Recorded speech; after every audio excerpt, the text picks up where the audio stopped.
bienvenidos a un nuevo programa del Ciudadano desde Necochea hacia Mar del Plata y el resto del país. Vamos a presentar el primero de los bloques que tiene que ver con un encuentro realizado en el camping de La Guatre, aquí en Necochea, protagonizado por mujeres. Esto fue promovido por tres legisladoras, una del ámbito local, como es Andrea Cáceres, la diputada provincial Natalia Sánchez Jáuregui y la diputada nacional Jimena López. Allí estuvimos.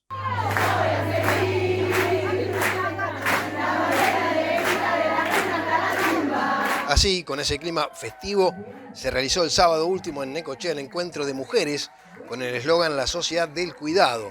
Tuvo lugar en el camping que La Guatre, el gremio de trabajadores rurales, posee en la zona de las grutas al sur de la costa bonaerense. La jornada contó con la presencia de la vicegobernadora bonaerense Verónica Magario, que llegó cuando se hallaban trabajando las diversas comisiones que se conformaron, algunas de las cuales debatieron al aire libre.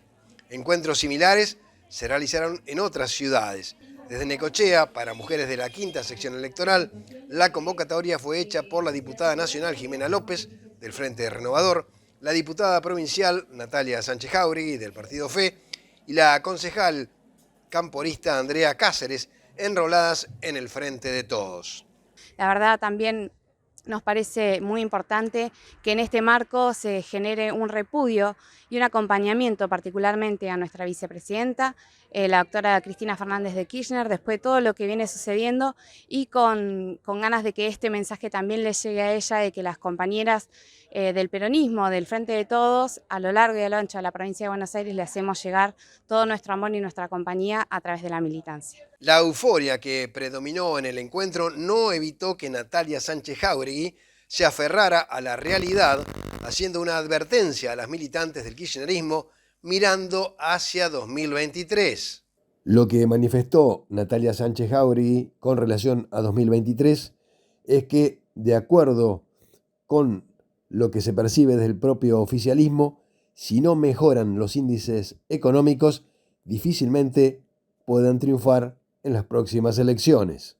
Y esta es una oportunidad para que nos conozcan, que conozcan quiénes son sus representantes en la quinta sección electoral, poderlas escuchar, poderlas a partir de escucharlas generar proyectos legislativos que tengan que ver con lo que se escuchó en el día de hoy. Es muy rico llevar toda esta información de ustedes para trabajar desde lo legislativo, pero sobre todo nosotras acá en Necochea tenemos con Andrea, con Jimena, con Eva, con Gisela y con muchas compañeras que están de los movimientos sociales, de los sindicatos, no quiero dejar de olvidar de nombrar a ninguna, un gran desafío.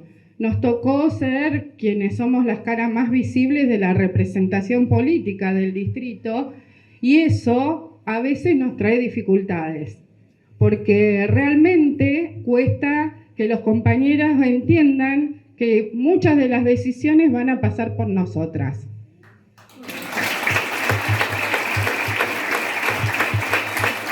Y no nos pasa solamente en la política, que no reconoce los liderazgos de las mujeres. Nos pasa en los sindicatos, en los movimientos sociales, en los barrios.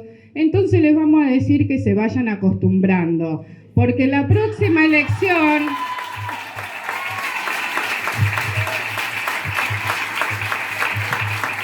En la próxima elección tenemos que ser capaces en los territorios de construir las listas nosotras con ellos, pero que las listas sean del territorio hacia arriba, que podamos elegir, que no venga ningún dedo mágico a decir cómo tenemos que ordenar la lista, que sea por concepto, que sea por decisión de las bases y que podamos hacerlo siendo democráticas y nosotras con el desafío de poder hacerlo y poder acordar lo mejor para nuestro distrito. Las críticas a la justicia fueron insistentes durante este encuentro de mujeres del oficialismo. Estela Díaz, ministra de las Mujeres, Política de Género y Diversidad Sexual, fue la primera que lo hizo en la apertura de la jornada, llegando a plantear el dilema ¿democracia o partido judicial? Democracia o partido judicial. un tema que nos atraviesa de una manera. Yo les decía hoy que estamos viviendo una crisis económica, la inflación. ¿Cómo no vamos a pensar lo duro que significa la inflación para todos nuestros hogares, pero especialmente para los hogares más populares, donde el peso enorme que tiene los temas alimentarios de servicios para esa economía? Claro que eso es una preocupación, una ocupación, un debate que debemos seguir dando y que hay esfuerzos enormes de nuestros gobiernos para ir en el sendero de dar respuesta a esas situaciones. Pero el Partido Judicial ha venido atacando a nuestra democracia y hoy vivimos una situación de enorme fragilidad e inestabilidad de nuestra democracia. Y hay dos puntos que quiero señalar en torno a esto, y el que esto no empieza, el espiral de este ataque se manifiesta de una manera brutalmente violenta en el intento de asesinato de nuestra vicepresidenta de la Nación. Yo les decía que esto es una espiral de violencia que empezó cuando gana electoralmente el macrismo y conforma una mesa judicial para perseguir líderes políticos, sindicales, la Gestapo sindical. Ahí empezó el debilitamiento de nuestra democracia, con los medios de comunicación, con la construcción de un partido judicial, porque ahora no necesitan el partido militar. Y esto ya lo vimos. Son los caminos y los senderos de los golpes blandos como han hecho en Latinoamérica. Y esa espiral de violencia ha tenido el extremo en el intento que decimos de femicidio, compañeras, porque hay un componente de condición de género que es un ataque a Cristina, pero es un ataque a los liderazgos de las mujeres. Luego, en una entrevista, la consultamos acerca de las razones por las cuales cuestionó tan duramente a la justicia. Todas las consultoras de muy diversa índole dan que el Poder Judicial, el poder más desvalorizado socialmente. Y una parte del gran problema que tienen las mujeres es que tienen que recurrir al Poder Judicial, a la justicia, y nunca llega a tiempo y en forma. En violencia de género esto es constante. Y a eso si le sumamos esto que te afecta a la vida cotidiana. Digamos, hay una falta de necesidad de democratización. El feminismo lo plantea hace tiempo. Necesitamos una reforma judicial democratizadora, pero además que sea feminista. ¿Y qué quiere decir esto? Que mire cómo las mujeres no llegan al Poder Judicial. Y cuando llegan son revictimizadas. Y además también lo señalaba, muy preocupada, en como una parte, no todo, una parte y en general, por supuesto dirigido por varones, ahí no llegan las mujeres en general, es parte del lawfare, de lo que se ha llamado el lawfare, el uso del Poder Judicial para la persecución política. Entrevistamos también a la diputada nacional Jimena López, quien no solo se refirió al encuentro de mujeres, sino también a la realidad política necochense, y reveló que el Frente Renovador, en el Frente de Todos, estaría dispuesto a presentar un candidato o candidata a intendente. Es un encuentro de mujeres de toda la quinta sección electoral, de los 24 municipios. Pudieron venir diferentes referentas para trabajar en lo que es la agenda del cuidado, que tiene que ver con diferentes temas en vista a lo que es la convención de CEPAL que se va a hacer en Mar del Plata, la convención nacional. Estos son encuentros provinciales que se hicieron por todas las secciones y que justamente lo que busca es trabajar en una agenda popular, feminista y de vida cotidiana de las compañeras en los territorios, ¿no? Bien. Luego se extraen algún tipo de conclusiones de este encuentro. Sí, se trabaja en 5 talleres con 5 temáticas diferentes y la idea es que de esos talleres podamos hacer conclusiones que van a ser leídas y después de todas las conclusiones de las diferentes secciones se arma un documento general que va a ser llevado el 30 de septiembre a Mar del Plata, que es donde se cierra todo el trabajo hecho en lo que es la Precepal desde provincia de Buenos Aires para lo que es la convención a nivel nacional, ¿no? ¿Qué se avisora para 2023 en cuanto al conjunto de partidos, de fuerzas que conforman el Frente de Todos? En principio, a ver, al menos nosotras, y cuando digo nosotras creo que digo todas las líneas que tiene el Frente de Todos, más allá de los referentes varones, tenemos muy buenos canales de diálogo, nos podemos sentar, que no quiere decir que esté libre de discusión, para nada. Sí consideramos que obviamente hay que seguir trabajando la unidad, pero la unidad no significa ser todas ni todos iguales, significa poder seguir laburando en la diversidad, con los posicionamientos que cada una tenga en diferentes temas, y en caso de que no logremos dirimir esas diferencias, también poder pensar en una interna. Obviamente no estamos a favor de las PASO, estamos tratando justamente de trabajar nuevamente la ley, pero sí poder pensar en generar las mejores condiciones de competitividad para el 2023. No es paradójico que desechen las PASO aquellos que la crearon, como fue precisamente el Frente de Todos. No era Frente de Todos en ese momento, pero era la misma fuerza política. Sí, yo creo que hay mucha cuestión que tiene que ver con la movilidad, con los cambios, con la misma dinámica de la política. En política nada es estático. A mí me parece que crear algunas cosas y que después por ahí también... a ver, el gasto, esto es una postura muy personal, pero el gasto que generan las PASO me parece que no le sirven a nadie como Estado. Esto lo vengo diciendo hace muchos años, ahí resisto archivo. Me parece que hay que pensar cuál va a ser la mejor herramienta para dirimir las diferencias de los partidos a nivel interno. Desde el Frente Renovador se va a impulsar alguna figura, alguna candidata o candidato a intendente. Sí, seguramente el Frente Renovador se va a impulsar a alguien. No sabemos si candidata a intendenta o a intendente, pero bueno, siempre tenemos compañeros y compañeras que tienen vocación de poder, de integrar las listas, que quieren obviamente volver a pensar un proyecto de municipio, así que seguramente desde ese lugar va a haber nombres de nuestros compañeros y compañeras dando vuelta en la lista. Sí, sí. Finalmente, entrevistamos a la vicegobernadora Verónica Magario, quien, consecuente con el discurso oficialista en boga, apuntó fuertemente contra la justicia y fundamentalmente hizo eje en la falta de acceso a la misma, según su punto de vista, y fundamentalmente a las mujeres. La verdad que ha sido muy productivo este encuentro acá en Necochea, donde se han encontrado un montón de distritos de la quinta sección electoral y la verdad que muchísimas mujeres participando de todos los sectores, con lo cual nos llevamos una enorme satisfacción porque esto lo vamos a ver reflejado en Mar del Plata la semana que viene, en el encuentro provincial y nacional, donde todas las mujeres nos vamos a expresar en función de las necesidades y de la construcción de derechos, fundamentalmente, y de oportunidades para nosotras. ¿Surgen ideas para nuevas políticas? Sin duda que siempre surgen ideas para nuevas políticas, pero fundamentalmente para recuperar. Las mujeres hemos ganado mucho espacio en estos tiempos, hemos ido logrando conquistas, pero aún todavía hay que conquistar mucho más. Es decir, siempre hemos sido las mujeres del cuidado, hemos sido las mujeres que trabajamos, pero además necesitamos compartir esto y tener muchos más derechos. Una de las cuestiones que también surge fuertemente en todos los encuentros que hemos tenido es lo difícil que es el acceso a la justicia, la violencia, los formatos de violencia que se están dando en nuestra sociedad y que de alguna manera se ven reflejados en lo que sucedió con nuestra vicepresidenta. Ha sido unánime en todos los encuentros, un rechazo, por supuesto, una condena total y absoluta al atentado o intento de asesinato a nuestra vicepresidenta de la Nación. Vicegobernadora, hablaste de la justicia. ¿Qué mirada tiene sobre lo que aprobó el Senado sobre la ampliación de la Corte Suprema?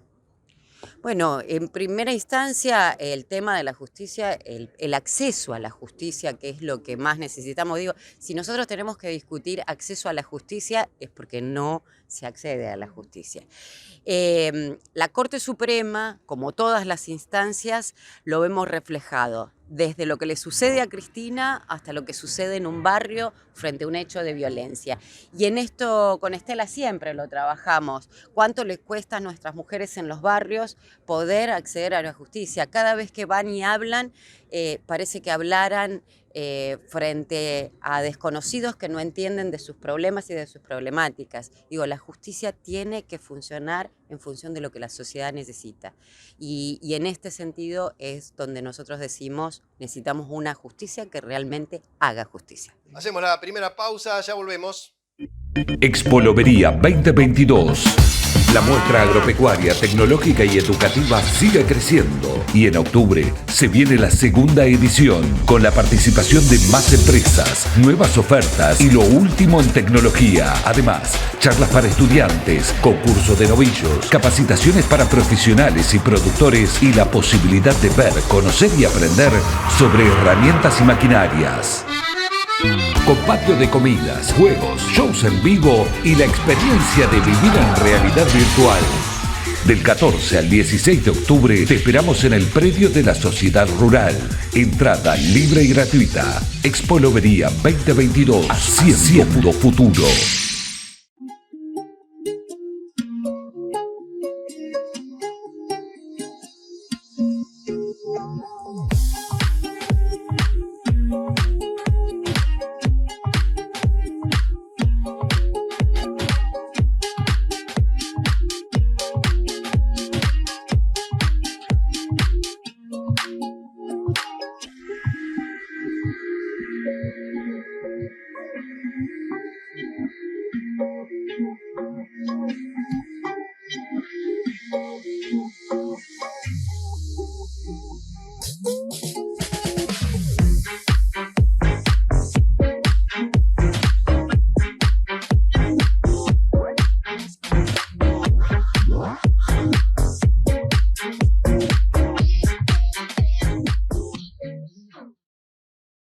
Colegio de Abogados de Necochea, en defensa del ejercicio ético de la profesión. Cooperativa Agropecuaria General Necochea Limitada de consumo, seguros, cereales e insumos.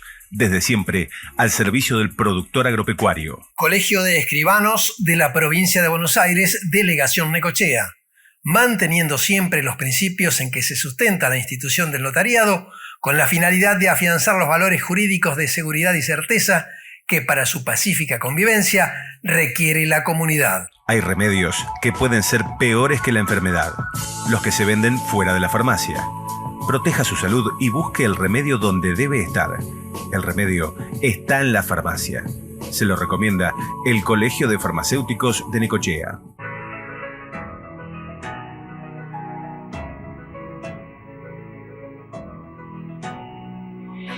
Comenzamos cada día marcando una realidad de trabajo orientada al servicio.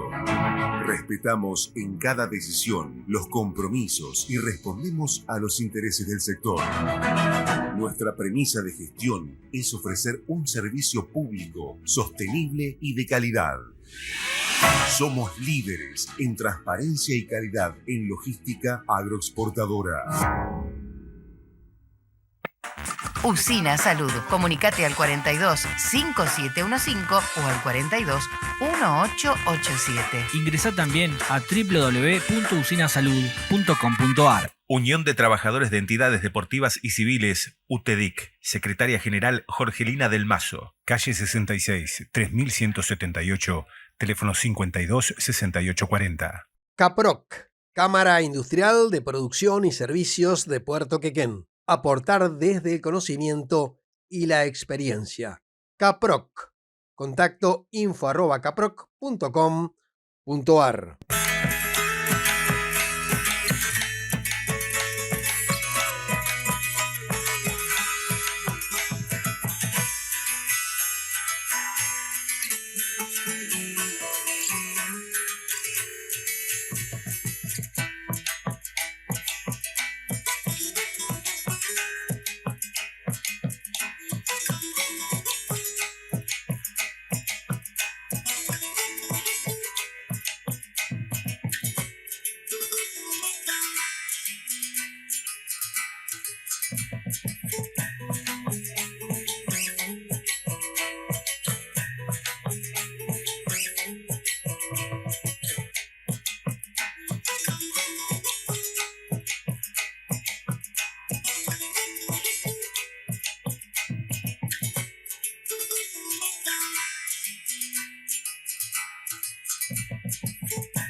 La Asociación de Entidades Periodísticas Argentinas, ADEPA, acaba de reunirse en el Calafate, en la provincia de Santa Cruz.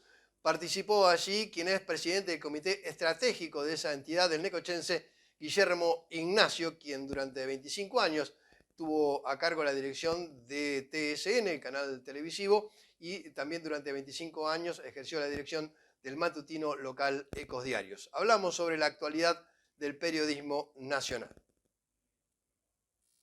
Bueno, Guillermo Ignacio acaba de reunirse a ADEPA en el Calafate, en la provincia de Santa Cruz, la asamblea número 60 de esta entidad que congrega a los medios periodísticos argentinos. Básicamente el documento final, ¿qué es lo que señala? Bueno, en particular es de destacar que es la primera asamblea, hubo antes que nada, que es en 60 años de vida que cumple en diciembre la institución. Por eso nuestra 60 asamblea es la primera que es organizada por un medio nativo digital, lo cual marca todo es toda una señal respecto hacia dónde se dirige el periodismo del siglo XXI. En este momento están coexistiendo dentro de ADEPA tanto los diarios soporte papel como los medios digitales. Pero este fue un hecho novedoso que creemos que marca un hito en la historia de la institución. ¿Es la sigla OPI? La sigla OPI, que quiere decir Organización Periodística Independiente de Santa Cruz.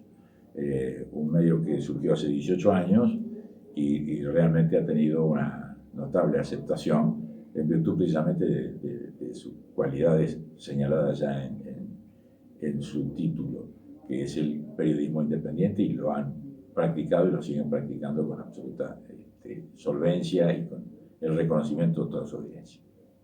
En el documento final, en el cual se analizan los últimos 6 meses, más allá de señalarse la vigencia de la libertad de prensa en la Argentina, cosa que afortunadamente lo hemos podido decir desde que comenzó la vigencia también de la democracia, se pone el acento en 2 aspectos fundamentales. Uno, en la sustentabilidad de los medios, en virtud de las nuevas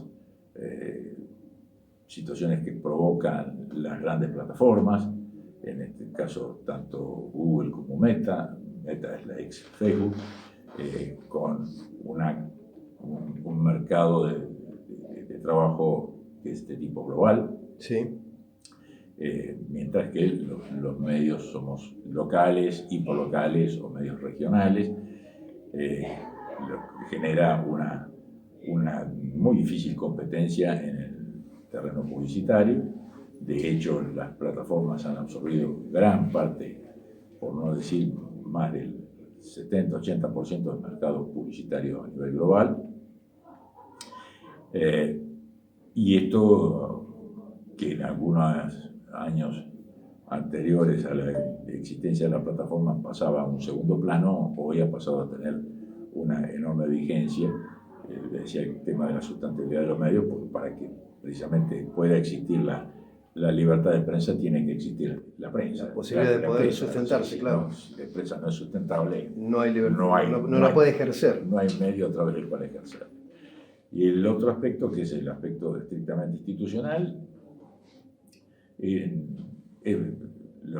balance puede señalarse como que no estamos transitando en los momentos más complejos que los ha tenido el advenimiento de la democracia, el periodismo. En los últimos años no ha habido mayormente situaciones en particular de carácter grave. En general, las preocupaciones más grandes han provenido siempre desde el discurso, donde se lo suele hacer responsable a los medios de comunicación de los problemas argentinos, en esto que pareciera ser una característica muy nuestra, quizá también ocurre en otra parte del mundo, que es siempre echarle la culpa al otro. Y bueno, para el gobierno no resulta nada más fácil y práctico que echarle la culpa a los medios de comunicación. Y bueno, precisamente en el contexto en el cual se realizó la asamblea, estamos en la actualidad, se habla mucho de lo que se da en llamar el discurso del odio, y sobre todo a partir del episodio lamentable, reprochable, por cierto, como fue el atentado contra la vicepresidenta de la Nación, Cristina Fernández de Kirchner. La primera reacción en el sentido del gobierno fue, de alguna manera, responsabilizar a la oposición, a la justicia y a los medios de promover discursos o de promover una especie de odio o de rencor hacia la vicepresidenta y hacia el oficialismo en general. ¿Cuál es el punto de vista institucional que tiene ADEPA y usted en particular? ADEPA reaccionó esa misma noche, no vacilamos un instante, nos comunicamos los miembros de la mesa directiva de la entidad y todos coincidimos no solo en condenar el hecho y exigir el esclarecimiento del mismo, sino también en la celeridad con que había que pronunciarse frente a un atentado de esta naturaleza. Esto que realmente lo único que ha hecho es además contribuir a alterar el estado ya de por sí crispado de la sociedad argentina. Por lo cual esperamos que pueda ser esclarecido rápidamente para beneficio del conjunto de los argentinos. Respecto a la actitud del presidente de la Nación, lamentamos que una vez más haya apelado a este facilismo de imputarle responsabilidad a los medios en el discurso del odio. Afortunadamente el archivo nos exime de tener que esgrimir argumentos, solamente con ver los videos de los discursos de determinados dirigentes del oficialismo, descalificando en términos que no lo ha utilizado ni el periodismo ni la oposición, refiriéndose al presidente Fernández. Hay legisladoras que los trataron hasta de ocupa, lo cual, o de funcionarios que no funcionan, y otra serie de conceptos peyorativos hacia el presidente de la República que no partieron de los medios. En todo caso, los medios reflejaron lo que estaban diciendo funcionarios, legisladores o militantes del partido de gobierno. El discurso está allí. Y si nos vamos un poco más atrás en los tiempos, no podemos olvidar los juicios populares, una parodia de juicios populares que se realizaron en Plaza de Mayo. Sí, ahí recordamos que incluso a quien se instaba a dar escupitajos, entre ellas estaba, entre las que eran víctimas de eso, era la figura de Magdalena Ruiz Guineazú, quien precisamente fue homenajeada días pasados allí en ADEPA, ¿no? Entre otros periodistas, pero quiero decir el hecho de Magdalena Ruiz Guineazú, que por otra parte, más allá de su función periodística, fue integrante de la CONADEP, ¿no? La Comisión Nacional de Desaparición de Personas. Y que en su momento fuese reconocida hasta por las propias madres de Plaza de Mayo, los orígenes de Plaza de Mayo, porque fue una de las primeras periodistas en darles espacio a esto tan destacado y notable como fue el accionar inicial de las madres de Plaza de Mayo. Y Magdalena fue, como digo recién, de las primeras periodistas en darles espacio para que pudieran expresarse.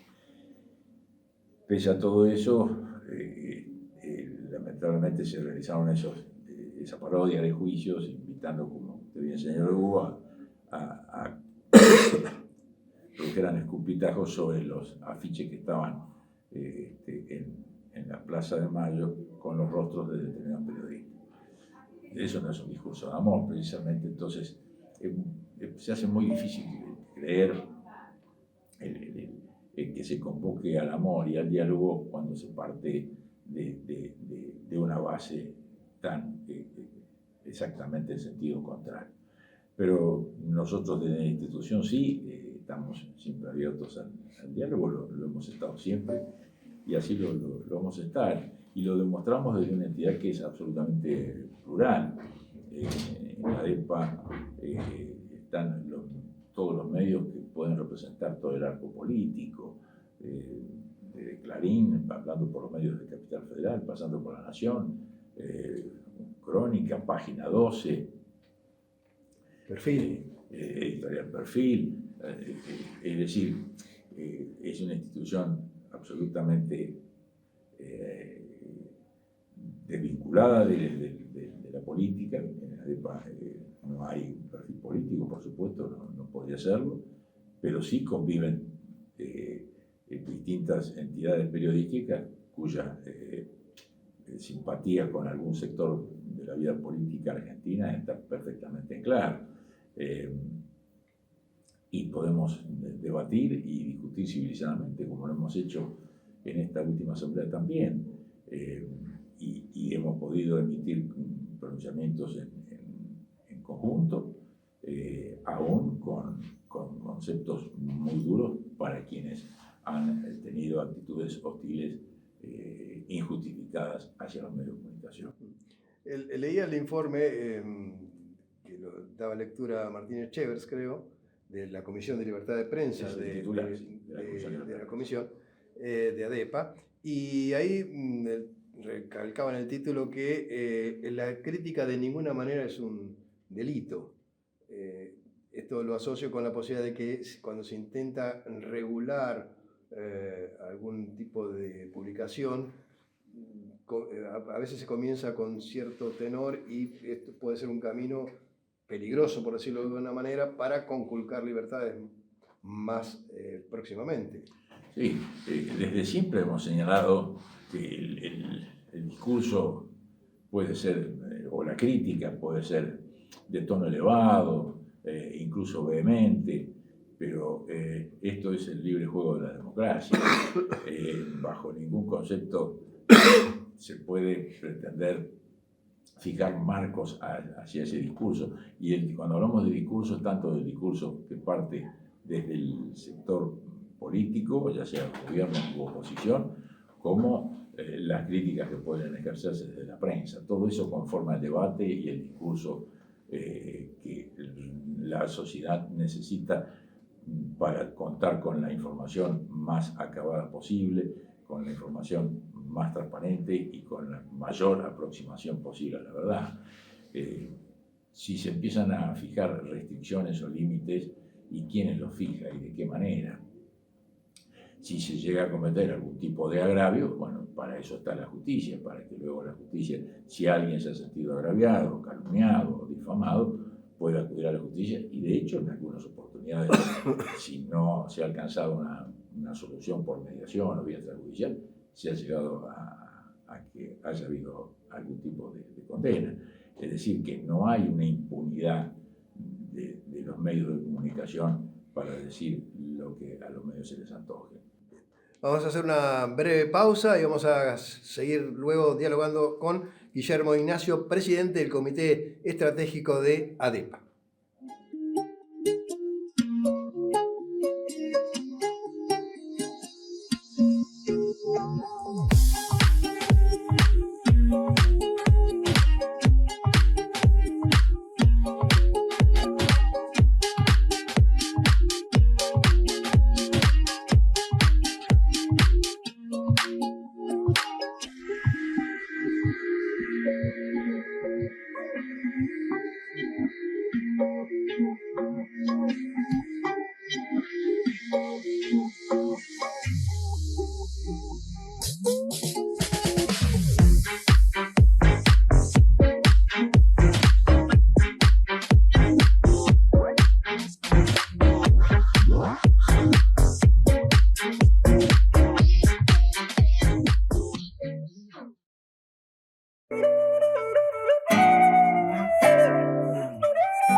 SUTERIH, Sindicato de Trabajadores de Edificios de Renta y Horizontal. Secretario General Rafael Diácono. Diagonal San Martín, 1471, teléfono 43 66 31.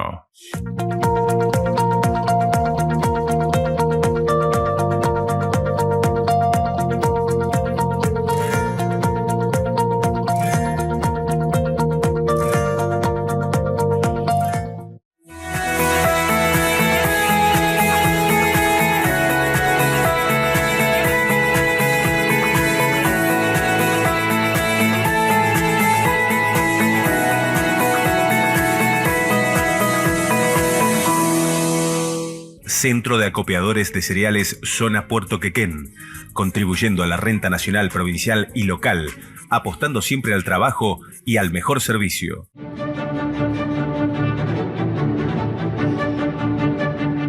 Continuamos dialogando con Guillermo Ignacio, integrante de ADEPA, la Asociación de Entidades Periodísticas Argentinas. Hablábamos de este clima de tensión, de crispación, como usted señalaba, en la sociedad, que se vislumbra no solo a través de los medios tradicionales, o fundamentalmente no es a través de los medios tradicionales, creo, sino, por ejemplo, a través de las redes sociales, donde se utilizan ciertos lenguajes y cierto tenor que evidentemente apuntan a veces a enfrentamientos, a ver al otro como un enemigo y no como un adversario. En ese sentido, para tratar de contribuir a que no exista ese clima, a revertirlo, ¿qué responsabilidad tienen los medios de comunicación? En primer término, las redes sociales han abierto la posibilidad de una llegada masiva de la gente a poder vertir su opinión, su concepto, su crítica de una manera rápida, con una velocidad absoluta y sin límite de prácticamente ninguna naturaleza, más allá de que las propias redes tengan algunos algoritmos que impiden que puedan salir términos muy soeces o expresiones agraviantes o censurables. Pero no podemos dejar de reconocer el uso espectacular que les ha dado las redes y que incluso de alguna manera ha servido también para acicatar un poco a los medios tradicionales en la necesidad de tomar más en cuenta la opinión de la gente del común y ver de qué manera se puede ser más amplio y no quedar circunscripto al trabajo exclusivo de la redacción de cada medio o la opinión de algún periodista en particular. Respecto a la función de los medios, de la responsabilidad de los medios de comunicación, yo creo que lo más importante que tenemos que hacer los medios tradicionales de comunicación, en este caso, es seguir esto que estaba señalando yo recién, respecto a la necesidad de que abramos más nuestros medios para lo que hoy se llama este diálogo horizontal, sí, que las redes han permitido, han posibilitado. O sea, ya no es tanto la gente que conforma la audiencia que en forma pasiva recibe la información y la consume, sino que la audiencia hoy lo que quiere es tener un rol más activo y a poder hacer llegar rápidamente su opinión. Antiguamente existían las cartas de lectores que se llegaban a los diarios, pero se imagina, Hugo, con la velocidad con que hoy estamos hablando, la carta de lectores que se despachaba por correo podía llegar a tardar una semana o 10 días desde que le escribía el inquieto integrante de la audiencia, el inquieto lector de entonces, hasta que podía ser publicada en la página de algún diario. Hoy sucede un episodio y a los pocos minutos no solamente está amplificada en las redes la noticia, la información, sino que a los pocos minutos también está la participación de la audiencia dando su mirada, su visión, su opinión sobre lo que ha ocurrido en cualquier acontecimiento. Entonces hoy no solamente contamos con una posibilidad inmensa de información, sino también de una velocidad de información a la cual los medios de comunicación estamos experimentando cotidianamente un verdadero desafío para poder dar la mejor respuesta. Como decimos nosotros, lo que disponemos para ofrecerle a la audiencia es el hecho de tener un editor responsable, de que haya alguien conocido, alguien que se haga responsable de lo que se dice. Eso en los medios tradicionales todavía existe. En las redes, a veces, no a veces, sino que se puede tanto aparecer responsablemente como escudarse en el anonimato. Claro. Y en ese contexto del avance de las redes sociales, de los cambios tecnológicos, los avances de la tecnología, ¿ha cambiado el rol del periodista? El periodista, o sea, como integrante del periodismo, sigue teniendo el rol fundamental de volcar su profesionalismo en la noticia, procurando dar la información más acercada a la realidad, chequeando el dato, cosa que generalmente quienes usan las redes sociales no tienen ese cuidado ni esa preocupación por la certeza de la información. Por eso que aparece desde hace ya mucho tiempo con mucha mayor asiduidad el término de la fake news o la noticia falsa, sí. Que en algunos casos puede ser adrede o en otros casos puede ser fruto de la irresponsabilidad con que se recoge una información y se lo traslada a la red. Hay cosas que son tan antiguas casi como el mundo. La noticia falsa existió siempre, el rumor, lo que ocurre que quedaba un poco limitado a la manzana en el cual, o en el pequeño barrio en el cual se hacía correr, echar el rumor. Y que había algunas personas más partidarias que otras a repetir por ahí irresponsablemente algún rumor que hasta ponía en tela de juicio la moral de alguna persona. Este era venía a ser la fake news antigua. Pero claro, quedaba muy acotado. Para que llegase a conocimiento de toda la población de la ciudad como Necochea podían pasar semanas o meses. Hoy día, ¿qué es lo que ocurre?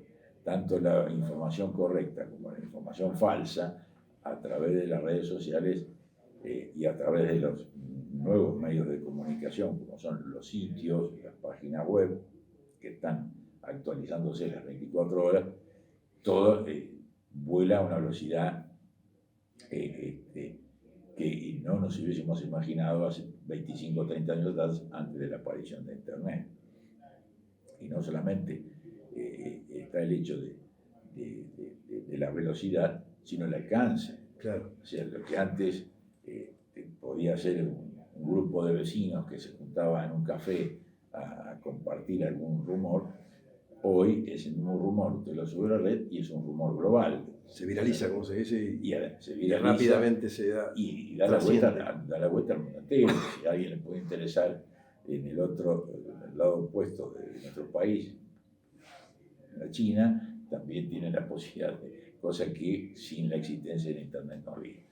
O sea, lo que se ha dado acá es una amplificación de la noticia, la velocidad, el alcance, y esto es lo que realmente nos sorprende y nos desafía todos los días a ver de qué manera podemos dar una mejor respuesta. Aparecieron los que se llaman fact-checkers, los chequeadores de hechos. Sí. Acá en Argentina apareció una organización como Chequeado, por ejemplo, pero también han sido puestas en tela de juicio porque, claro, ¿quién chequea a su vez a chequear? Claro. Y hasta cuáles son los alcances. Bueno, es un desafío diario, permanente, realmente es un desafío permanente, pero yo me inclino primero por el hecho positivo. Creo que nunca el mundo ha estado, cuando me refiero al mundo, al conjunto, la aldea global, como se dan a llamar, ha estado tan informada ahora. Cada vez, inclusive, en beneficio de los sistemas democráticos, pese a aquellos agoreros que hablan de que la democracia está corriendo riesgo, no solo en América Latina, sino en las democracias más consolidadas, de mayor arraigo, como puede ser el mundo sajón, en Inglaterra o en Estados Unidos. Yo no lo veo de esa forma. Podemos tener una crisis de diligencia, pero si creemos realmente en las bases democráticas, que la democracia descansa en la soberanía del pueblo, cuanto mayor información disponga ese pueblo, con mayor seguridad se va a poder afianzar el sistema democrático de gobierno. De donde creo que toda esta tecnología de que hoy se dispone, que permite que la ciudadanía cuente con mucha mayor información, aunque esté un poco mezclado, yo creo que el peor error que se podría cometer sería el tratar de que los estados, bajo la supuesta intención de limpiar de basura a las redes, lleven a alguna actitud de ordenamiento de contenidos. Eso sería lo peor que le podría ocurrir para precisamente la mejor información del pueblo y consecuentemente el mejor funcionamiento del sistema democrático de gobierno.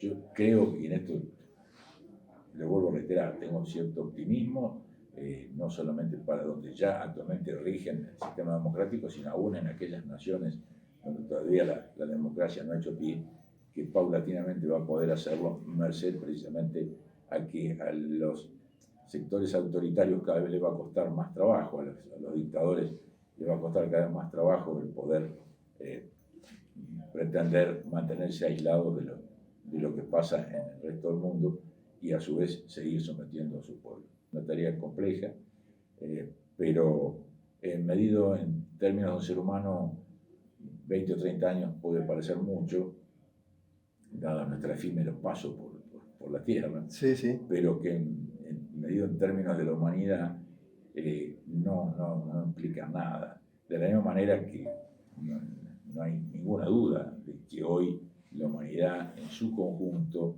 está viviendo mejor que hace 100 años atrás o 200 años atrás. Pese a todas las diferencias que hoy existen, a las desigualdades que puede haber, a la injusta distribución de la riqueza, con una gran concentración en pocas manos, si uno se pone a pensar hace 100 años atrás cuánta gente tenía acceso al agua potable, a cloacas, a distintos beneficios, quedaba circunscrito a sectores muy reducidos, y hoy afortunadamente en el mundo hay una inmensamente mayor la proporción de gente que ha podido acceder a una mejor calidad de vida que la que se vivía 100 años atrás. El mundo nos va marcando que se ha ido avanzando, se ha ido mejorando en calidad de vida. Con la rapidez que uno quiere, no, porque, le reitero, nuestro paso es tan efímero que uno quisiera verlo todo mucho más rápido, pero claro. Medido en los términos de la humanidad, pensando en el calendario que tenemos, que parte de hace 2000 años, la diferencia de calidad de vida que hay actualmente con la que había hace 200 años atrás es notablemente mejorada. Y creo que en esto ha tenido muchísimo que ver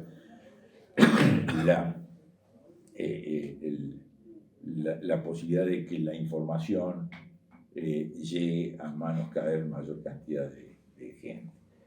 Hace 500 años atrás una gran contribución con el descubrimiento de la imprenta por parte de Gutenberg, y creo que va a quedar marcado también este gran acontecimiento que significó la aparición de la Internet, sí, a fines del siglo pasado. Llevamos 25 años de Internet. Es muy poco para la humanidad. Tenemos 500 años de Gutenberg y todavía no nos alcanzamos. Estamos démosle tiempo. Unos cuantos años más a Internet. Se irá depurando, se irá mejorando. En definitiva, siempre ha prevalecido la mejor información. A veces causa impacto la mala información o la información basura. Así pasó cuando se recuperó la democracia. habíamos vivido tantos años bajo el oscurantismo que hasta aparecieron revistas de dudosa, más que dudosa calidad desde el punto de vista moral, ¿no? Y florecieron y se multiplicaron, pero duraron muy poco, lo que dura una estrella fugaz. Exacto, muy poquito. Fue un gran negocio editorial por un año, 2 años. Lo que se llamó el destape. La gente se saturó y después volvió al cauce normal a consumir la información que realmente nos puede mejorar o cambiar la vida. Por último, Guillermo, una inquietud que tiene que ver ya con el ámbito local, después de 25 años de dirigir un medio como fue TSN Televisión, que ahora se disolvió y pasó a ser un portal. Hay mucha gente que pregunta, bueno, ahí en lo que se filmó durante todo ese tiempo está parte de la historia de Necochea. Sí, sí, claro. Y la pregunta es, y que muchos tienen ese interrogante, es ¿a dónde va o fue a parar todo ese material fílmico? Bueno, en primer lugar, hubo muy oportuna sacar este tema, ¿no? Realmente, con mucho pesar, tuvimos que rendirnos ante la tremenda realidad del cambio que ha experimentado la televisión en Argentina como medio de llegada a los hogares. Las costumbres se han modificado notablemente. El televisor hoy es mayoritariamente usado en muchos lados solamente como un aparato para reproducir contenidos de plataformas y no ya consumir lo que era la televisión tradicional. Frente a esto se plantea un problema de imposibilidad de sustentabilidad y después de 25 años, como bien ha señalado Hugo, llegamos a la triste conclusión de que ya bajo el soporte televisivo era imposible continuar haciendo la labor y nos volcamos exclusivamente hacia el sitio digital, como hay otros acá en la ciudad. En las ocupaciones centrales fue esta, donde depositar el material audiovisual generado a lo largo de 25 años de existencia.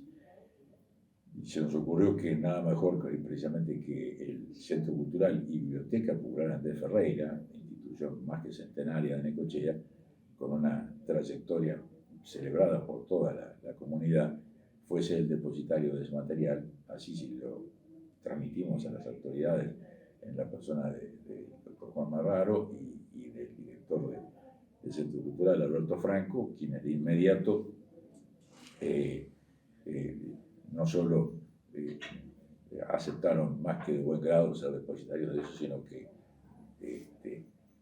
procedieron a recibir el material y tenerlo en custodia en forma permanente, por cuanto ya se lo hemos transferido sin condición alguna. O sea, hoy es de propiedad del Centro de Necochea y de la Biblioteca Popular de Ferreira. Creemos que de esa manera es propiedad de toda la sociedad de Necochea. Exactamente, así seguramente se van a encargar de que la gente tenga acceso de una u otra manera. Guillermo Ignacio, ha sido un placer dialogar con usted acerca de diversos temas que tienen que ver fundamentalmente con los medios de prensa y la libertad de expresión que siempre ha defendido y es la esencia, la razón de ser de ADEPA. Y realmente me llena de satisfacción porque estamos llegando a los 60 años de la entidad. En lo particular, casi 40 años representando a medios. Durante muchos años representé el Colegio de Necochea. Ya desde hace unos cuantos años atrás estoy representando a TCN en ADEPA. Y esto nos ha llevado a repasar un poco la historia y particularmente dividiéndola en 2 etapas, ¿no? Los primeros 20 años de la institución, que fueron muy difíciles porque hubo precisamente en ese interín 2 grandes interrupciones institucionales, 2 grandes dictaduras.